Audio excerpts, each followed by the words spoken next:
Get ready with me kay mga tumiog Davao City.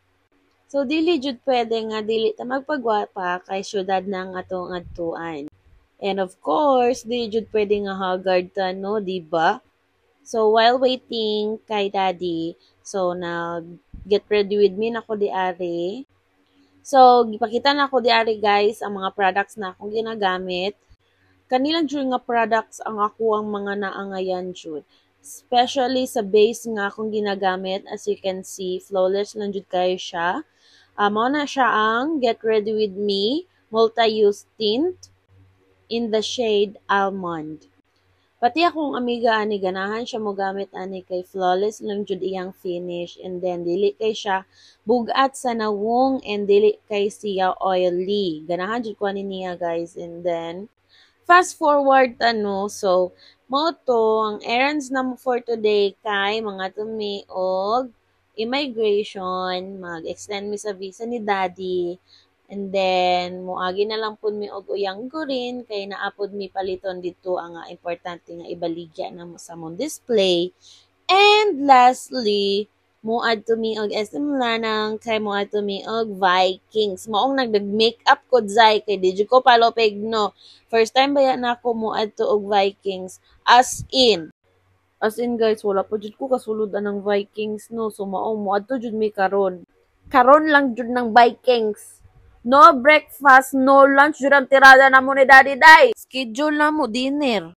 Tiyaw mo na. Gi pangandaman jud namo day. So mao to guys kay na timing pod nga among pag-adto sa Davao kay mansari na mo ni Daddy.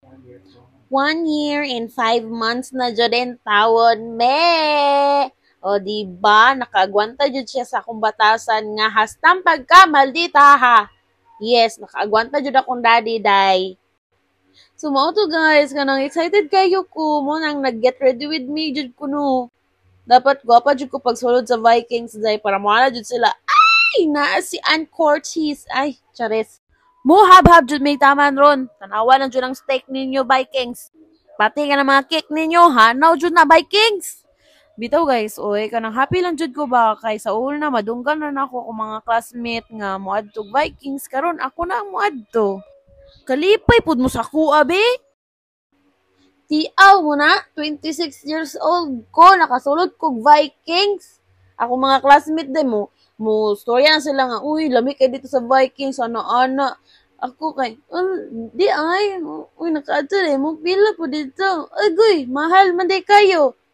And then that time, murag fubre pa man no, kanang dili pa man maka-afford. So, dili lang sa tamuad to. Bitaw guys, kanang matandi jud nimo sa una no og karon nga. Sa una, lisod kayo moadto og kanang mall, moadto sa kanang kananan kay dili ka ka-afford. Karon, sus, pwede na moadto maskin karus So mao to, bless ko and thankful pud ko sa Ginoo no nga murag na-achieve na ko mga bucket list ba. Kabala jud ako mga amiga zay og si Daddy nga na ko'y bucket list. Gusto jud nako sulayan tanan. Pagkaon nga lami, soroyanan nga nindot, og makatravel. Mao na akong bucket list. High school pa jud kay ko nga sigug handom nga unta kaning bucket list, ma-achieve na ko puhon-puhon. Pero karon, hinahinay na akong na-achieve guys, as in thankful jud ko. So kamo kung naghandom og isa ka butang, wa may imposible guys. Makuha jud na ninyo sa tamang time ug sa tamang effort. Diri na lang day kutob guys no kay murag nahuman naman day kog makeup guys. So moadto na mi og Vikings. Bye-bye.